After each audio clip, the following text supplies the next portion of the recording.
All right, we're going to do volumes by revolution.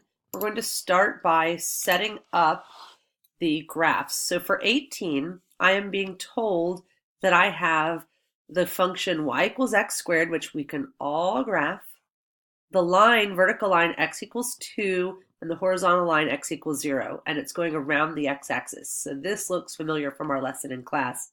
If I reflect that over the x-axis and I spin it, I've got a disk method, which is much easier than a washer method to start us off. And I need pi times the integral of r squared. R in this case is just x squared. So I'm squaring x squared.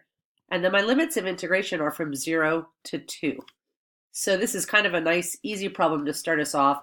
I have to integrate x to the fourth to get x to the fifth over 5 and evaluate that from 0 to 2. So I end up with 32 pi over 5 as my answer, and that is E.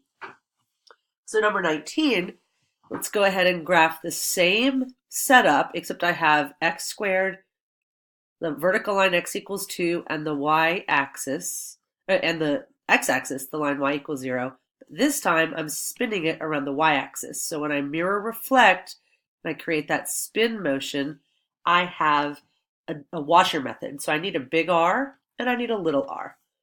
My big R is going to be the distance from the outer portion of my region to the axis of revolution. So that distance is 2.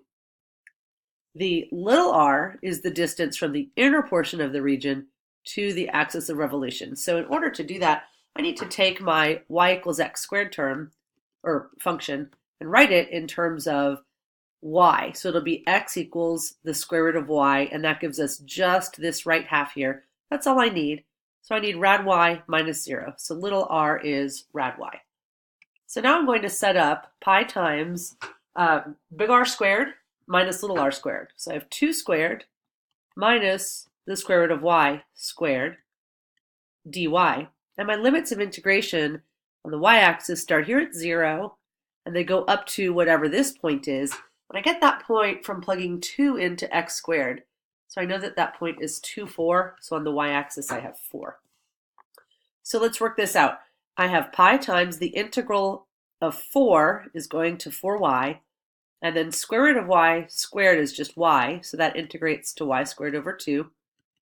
And I need to evaluate it from 0 to 4. So I end up with pi times 16 minus 8. So I'm left with just 8 pi, or d.